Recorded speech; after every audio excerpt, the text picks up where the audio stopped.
Hi hello family, ಎಲ್ಲರಿಗೂ ಅಮ್ಮಾಸ್ ಕೈರುಚಿ ಚಾನಲ್ಗೆ ಸ್ವಾಗತ. ಇವತ್ತಿನ ವಿಡಿಯೋನಲ್ಲಿ ನಾವು ಪಕ್ಕಾ ಹಳ್ಳಿ ಶೈಲಿಯಲ್ಲಿ ಸೊಪ್ಪು ಹಾಗೆ ಹಸಿ ತೊಗರಿಕಾಯಿನ ಬಳಸ್ಕೊಂಡು ತುಂಬ ಡಿಫ್ರೆಂಟಾಗಿ ಉಪ್ಸಾರು ರೆಸಿಪಿನ ಮಾಡಿ ತೋರಿಸ್ತಾ ಇದ್ದೀವಿ. ಉಪ್ಸಾರು ಅಂದರೆ ಇಷ್ಟಪಡೋರು ಖಂಡಿತವಾಗ್ಲೂ ಈ ಒಂದು ಉಪ್ಸಾರು ರೆಸಿಪಿನ ಹಸಿ ತೊಗರಿಕಾಯಿನ ಬಳಸ್ಕೊಂಡು ಒಂದ್ಸಲ ಟ್ರೈ ಮಾಡಿ ನೋಡಿ. ತುಂಬ ಚೆನ್ನಾಗಿರುತ್ತೆ. ಮುದ್ದೆಗಾಗಿರ್ಬೋದು, ಅನ್ನಕ್ಕಾಗಿರ್ಬೋದು, ತುಂಬ ಒಳ್ಳೆ ಕಾಂಬಿನೇಷನ್ ಇದು. ತುಂಬ ಚೆನ್ನಾಗಿರುತ್ತೆ. ಬ್ಯಾಚುಲರ್ಸು ಕೂಡ ತುಂಬ ಈಸಿಯಾಗೆ ಮಾಡ್ಕೋಬೋದು. ಮಾಡೋದೆಲ್ಲ ತುಂಬ ಸುಲಭವಾಗಿರುತ್ತೆ. ಒಂದ್ಸಲ ಈ ವಿಡಿಯೋನ ನೋಡಿ ನೀವು ಕೂಡ ಈ ರೀತಿ ಉಪ್ಸಾರು ರೆಸಿಪಿನ ನಮ್ಮದೇ ಆದ ಶೈಲಿನಲ್ಲಿ ಟ್ರೈ ಮಾಡಿ ನೋಡಿ. ತುಂಬ ಇಷ್ಟಪಟ್ಟು ತಿಂತೀರಾ. ಹಾಗೆ ಮನೇಲಿರೋರು ಕೂಡ ತುಂಬ ಇಷ್ಟ ಆಗುತ್ತೆ. ಬಿಸಿ ಬಿಸಿ ಮುದ್ದೆಗೆ ತಿಂತಾ ಇದ್ರೆ ಆ ರುಚಿ ಹೇಳೋಕ್ಕಾಗಲ್ಲ, ಅಷ್ಟು ಚೆನ್ನಾಗಿರುತ್ತೆ. ಹಾಗಾದರೆ ಬನ್ನಿ ಈ ಒಂದು ರೆಸಿಪಿ ಮಾಡೋದಕ್ಕೆ ಏನೆಲ್ಲ ಬೇಕು ನೋಡೋಣ. ಇಲ್ಲಿ ನಾವು ಅವರೇ ಸೊಪ್ಪು ಹಾಗೆ ಸಬ್ಬಕ್ಕಿ ಸೊಪ್ಪನ್ನ ಕ್ಲೀನಾಗಿ ತೊಳೆದು ಕಟ್ ಮಾಡಿ ಇಟ್ಕೊಂಡಿದ್ದೀವಿ. ಒಂದು ಬಟ್ಲಷ್ಟು ಹಸಿ ತೊಗರಿಕಾಯಿನ ತೊಗೊಂಡಿದ್ದೀವಿ. ಹಾಗೆ ಇಲ್ಲೊಂದು 7ರಿಂದ 8 ಒಣಮೆಣಸಿನ್ಕಾಯಿ, ಒಂದು 1/4 ಟೇಬಲ್ ಸ್ಪೂನಷ್ಟು ಜೀರಿಗೆ, ಒಂದು ಅರ್ಧ ಟೇಬಲ್ ಸ್ಪೂನಷ್ಟು ಮೆಣಸು, 1 ಇಂಚಷ್ಟು ಶುಂಠಿ, ಒಂದು ಗೋಲಿ ಗಾತ್ರದಷ್ಟು ಸಾಕು. ಹಾಗೆ ಸ್ವಲ್ಪ ಕೊತ್ತಂಬರಿ ಸೊಪ್ಪು, 1 ಗಡ್ಡೆ ಬೆಳ್ಳುಳ್ಳಿನ ತೊಗೊಂಡಿದ್ದೀವಿ.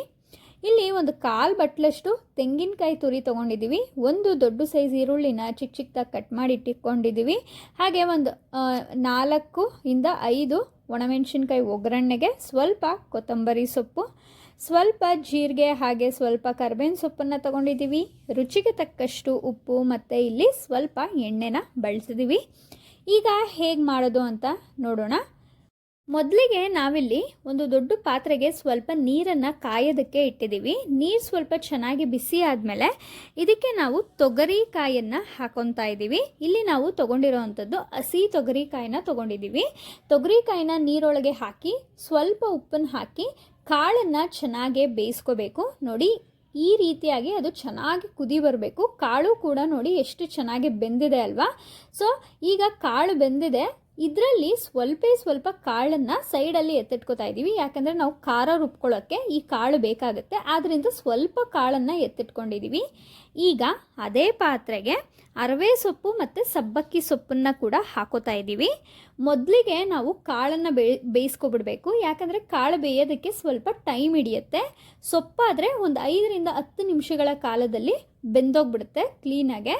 ಸೊ ನೋಡಿ, ಈಗ ಸೊಪ್ಪನ್ನು ಕೂಡ ಹಾಕ್ಕೊಂಡು ಇದಕ್ಕೂ ಕೂಡ ಸ್ವಲ್ಪ ಉಪ್ಪನ್ನು ಹಾಕೋತಿದ್ದೀವಿ. ಉಪ್ಪನ್ನು ನಿಮ್ಮ ರುಚಿಗೆ ಅನುಸಾರವಾಗಿ ಹಾಕ್ಕೊಳ್ಳಿ. ಸೊಪ್ಪು ಬೇಯೋದಕ್ಕೆ ಉಪ್ಪನ್ನು ಹಾಕ್ಕೋಬೇಕು. ಸೊ ಈಗ ಒಂದು ತಟ್ಟೆ ಮುಚ್ಚಿಬಿಟ್ಟು ಒಂದು 5ರಿಂದ 10 ನಿಮಿಷಗಳ ಕಾಲದಲ್ಲಿ ಸೊಪ್ಪನ್ನು ಬೇಯಿಸ್ಕೋಬೇಕಾಗತ್ತೆ. ಸೊ ನೋಡಿ, ಈಗ ಒಂದು ತಟ್ಟೆ ಮುಚ್ಚಿ ನಾವು ಸೊಪ್ಪನ್ನು ಕೂಡ ಬೇಯಿಸ್ಕೊತಾ ಇದ್ದೀವಿ. ನೋಡಿ ಎಷ್ಟು ಚೆನ್ನಾಗಿ ಈಗ ಕಾಳಿನ ಜೊತೆಗೆ ಸೊಪ್ಪು ಕೂಡ ಬೆಂದಿದೆ. ಕ್ಲೀನಾಗೆ ಬೆಂದಿದೆ. ಕ್ಲೀನಾಗಿ ಬೇಯಿಸ್ಕೊಳ್ಳಿ ನೀವು. ಸೊ ಅದಾದಮೇಲೆ ಇದರಲ್ಲಿರೋ ಅಂಥ ನೀರನ್ನು ನಾವು ಬಸ್ಕೋಬೇಕಾಗತ್ತೆ. ನೀರನ್ನು ಸಪ್ರೇಟಾಗಿ ಇಟ್ಕೊಳ್ಳಿ. ಹಾಗೆ ಸೊಪ್ಪು ಮತ್ತು ಕಾಳನ್ನು ಸಪ್ರೇಟಾಗಿ ಇಟ್ಕೊಳ್ಳಿ. ನೋಡಿ, ಈ ರೀತಿಯಾಗಿ ನಾವು ನೀರನ್ನು ಬಸ್ಕೊಂಡಿದ್ದೀವಿ. ಅದಾದಮೇಲೆ ಒಂದು ಚಿಕ್ಕ ಬಾಣಲಿಗೆ ಒಂದು 7ರಿಂದ 8 ಒಣಮೆಣಸಿನ್ಕಾಯಿನ ತೊಗೊಂಡಿದ್ದೀವಿ. ಇದನ್ನು ಸ್ವಲ್ಪ ಬೆಚ್ಚಗೆ ಮಾಡ್ಕೋಬೇಕಷ್ಟೆ. ಸೊ ನೋಡಿ, ಒಂದು 2 ನಿಮಿಷ ಸ್ವಲ್ಪ ಬೆಚ್ಚಗೆ ಮಾಡಿಕೊಂಡು ಸ್ಟವ್ ಆಫ್ ಮಾಡ್ಕೋಬೇಕು. ಈಗ ನಾವು ಬಿಸಿ ಮಾಡ್ಕೊಂಡಿರೋ ಅಂಥ ಒಣಮೆಣಸಿನ್ಕಾಯಿನ ಮಿಕ್ಸಿ ಜಾರ್ಗೆ ಹಾಕೋತಾ ಇದ್ದೀವಿ. ಹಾಗೆ ಆಗಲೇ ಬೇಯಿಸಿಟ್ಕೊಂಡಿರೋಂಥ ಸ್ವಲ್ಪ ಕಾಳನ್ನು ಎತ್ತಿಟ್ಕೊಂಡಿರೋದು ಕೂಡ ಮಿಕ್ಸಿ ಜಾರ್ಗೆ ಹಾಕೋತಾ ಇದ್ದೀವಿ. 1 ಗೆಡ್ಡೆ ಬೆಳ್ಳುಳ್ಳಿ, ಸ್ವಲ್ಪ ಕೊತ್ತಂಬರಿ ಸೊಪ್ಪು, ಒಂದು ಸ್ವಲ್ಪ ಹುಣಸೆಹಣ್ಣು ಗೋಲಿ ಗಾತ್ರದಷ್ಟು ತೊಗೊಂಡ್ರೆ ಸಾಕು, ಸ್ವಲ್ಪ ಜೀರಿಗೆ, ಹಾಗೆ ಸ್ವಲ್ಪ ಮೆಣಸನ್ನು ಹಾಕೋತಾ ಇದ್ದೀವಿ. ಹಾಗೆ ಇದಕ್ಕೆ ನಾವಾಗಲೇ ಸೊಪ್ಪನ್ನು ಬೇಯಿಸ್ಕೊಂಡಿರೋವಂಥ ನೀರನ್ನೇ ಹಾಕ್ಕೊಂಡು ರುಬ್ಕೋಬೇಕು. ಬೇರೆ ನೀರನ್ನು ಹಾಕೊಳ್ಳೋಂಗಿಲ್ಲ. ನಾವೇನು ಸೊಪ್ಪು ಕಾಳನ್ನು ಬೇಯಿಸ್ಕೊಂಡಿರೋವಂಥ ನೀರನ್ನೇ ಸ್ವಲ್ಪ ಹಾಕಿ ಈ ರೀತಿ ನುಣ್ಣಕ್ಕೆ ಖಾರನ ರೆಡಿ ಮಾಡ್ಕೋಬೇಕು. ಸೊ ಅದಾದಮೇಲೆ ಒಂದು ಬಾಣಲಿಗೆ ಒಂದು 3ರಿಂದ 4 ಟೇಬಲ್ ಸ್ಪೂನಷ್ಟು ಎಣ್ಣೆನ ಹಾಕೋತಾ ಇದ್ದೀವಿ. ಎಣ್ಣೆ ಸ್ವಲ್ಪ ಬಿಸಿ ಆದಮೇಲೆ ಇಲ್ಲಿ ನಾವು ಒಗ್ಗರಣೆಗೆ ಸಾಸಿವೆ ಒಂದು ಅರ್ಧ ಟೇಬಲ್ ಸ್ಪೂನಷ್ಟು ಹಾಕ್ಕೊಳ್ಳಿ. ಹಾಗೆ ಸ್ವಲ್ಪ ಕರಿಬೇವಿನ ಸೊಪ್ಪು, ಇದಕ್ಕೆ ಒಂದು ಸ್ವಲ್ಪ ಒಣಮೆಣಸಿನ್ಕಾಯಿ, ಹಾಗೆ ಒಂದು ದೊಡ್ಡ ಸೈಜ್ ಈರುಳ್ಳಿನ ಹಾಕೋತಾ ಇದ್ದೀವಿ. ಇಲ್ಲಿ ನೀವು ಹಸಿಮೆಣಸಿನ್ಕಾಯಿ ಬಳಸೋರು ಒಗ್ಗರಣೆಗೆ ಹಸಿಮೆಣಸಿನ್ಕಾಯಿ ಕೂಡ ಬಳಸ್ಕೋಬೋದು.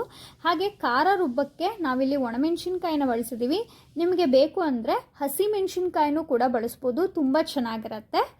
ನೋಡಿ, ಈಗ ಈರುಳ್ಳಿ ಸ್ವಲ್ಪ ಚೆನ್ನಾಗಿ ಫ್ರೈ ಆದಮೇಲೆ ನಾವು ಸಪ್ರೇಟಾಗಿ ಬೇಯಿಸಿಟ್ಕೊಂಡಿರುವಂಥ ಕಾಳು ಮತ್ತು ಸೊಪ್ಪನ್ನು ಹಾಕೋತಾ ಇದ್ದೀವಿ.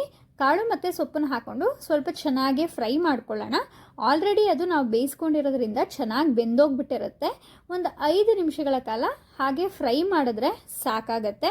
ಉಪ್ಪನ್ನು ಹಾಕೋ ಅವಶ್ಯಕತೆ ಏನಿಲ್ಲ, ಯಾಕಂದರೆ ನಾವು ಬೇಯಿಸ್ಕೋಬೇಕಾದ್ರೇ ಉಪ್ಪನ್ನು ಆಲ್ರೆಡಿ ಹಾಕ್ಕೊಂಡಿರ್ತೀವಿ. ನಿಮ್ಗೇನಾದರೂ ಉಪ್ಪು ಕಡಿಮೆ ಅನಿಸಿದ್ರೆ ಮಾತ್ರ ಸ್ವಲ್ಪ ಉಪ್ಪನ್ನು ಹಾಕ್ಕೊಳ್ಳಿ, ಇಲ್ಲಾಂದರೆ ಉಪ್ಪೇನೂ ಹಾಕೋ ಅವಶ್ಯಕತೆ ಇಲ್ಲ. ಈಗ ಕೊನೆಯದಾಗಿ ಇದಕ್ಕೆ ತೆಂಗಿನಕಾಯಿ ತುರಿ ಹಾಗೆ ಕೊತ್ತಂಬರಿ ಸೊಪ್ಪನ್ನ ಹಾಕ್ಕೊಂಡು ಮಿಕ್ಸ್ ಮಾಡಿಕೊಂಡ್ರೆ ಆಯಿತು. ತೆಂಗಿನಕಾಯಿ ತುರಿ ಇಷ್ಟ ಇಲ್ಲ ಅನ್ನೋರು ಬೇಕಾದ್ರೆ ಸ್ಕಿಪ್ ಮಾಡ್ಬೋದು, ಆದರೆ ತೆಂಗಿನಕಾಯಿ ತುರಿ ಹಾಕ್ಕೊಳ್ಳೋದ್ರಿಂದ ರುಚಿ ತುಂಬ ಚೆನ್ನಾಗಿರುತ್ತೆ ಪಲ್ಯ ಅದು. ಸೊ ನೋಡಿ, ಇಷ್ಟನ್ನ ಸ್ವಲ್ಪ ಕ್ಲೀನಾಗಿ ಮಿಕ್ಸ್ ಮಾಡಿಕೊಂಡು ಚೆನ್ನಾಗಿ ಫ್ರೈ ಮಾಡಿಕೊಂಡ್ರೆ ಆಯಿತು. ಬಿಸಿ ಮುದ್ದೆ ಜೊತೆಗೆ ಬಿಸಿ ಬಿಸಿ ಉಪ್ಸಾರು ಖಾರ ರೆಸಿಪಿ ರೆಡಿಯಾಗೋಗುತ್ತೆ. ಮಾಮೂಲಿ ನೀವು ಮಾಡೋದು ಉಪ್ಸಾರಿಗಿಂತನೂ ಈ ಒಂದು ಉಪ್ಸಾರು ರೆಸಿಪಿ ತುಂಬ ಡಿಫ್ರೆಂಟಾಗಿರುತ್ತೆ, ಹಾಗೆ ತುಂಬ ಹೆಲ್ದಿ ಕೂಡ ಹೌದು. ತುಂಬ ಸುಲಭವಾಗಿ ಅಡುಗೆ ಬರದೇ ಇರೋರು ಹಾಗೆ ಬ್ಯಾಚುಲರ್ಸು ಕೂಡ ಈ ಒಂದು ವಿಡಿಯೋ ನೋಡಿದ್ರೆ ತುಂಬ ಈಸಿಯಾಗೆ ಮಾಡ್ಕೋಬೋದು. ಮನೇಲಿರೋರಿಗೂ ಕೂಡ ತುಂಬ ಇಷ್ಟಪಟ್ಟು ತಿಂತಾರೆ. ಒಂದ್ಸಲ ನಾವು ತೋರಿಸಿರೋ ಥರ ಅರವೆ ಸೊಪ್ಪು ಹಾಗೆ ಸಬ್ಬಕ್ಕಿ ಸೊಪ್ಪು, ಹಸಿ ತೊಗರಿಕಾಯಿನ ಬಳಸ್ಕೊಂಡು ತುಂಬ ಡಿಫ್ರೆಂಟ್ ಆಗಿರೋವಂಥ ಉಪ್ಸಾರು ರೆಸಿಪಿನ ಟ್ರೈ ಮಾಡಿ ನೋಡಿ, ತುಂಬ ಇಷ್ಟಪಟ್ಟು ತಿಂತೀರಾ ಅಂತ ಹೇಳ್ತೀನಿ. ಈ ಒಂದು ರೆಸಿಪಿ ನಿಮಗೆಲ್ಲ ಇಷ್ಟ ಆಗಿದೆ ಅಂತ ಭಾವಿಸ್ತೀನಿ.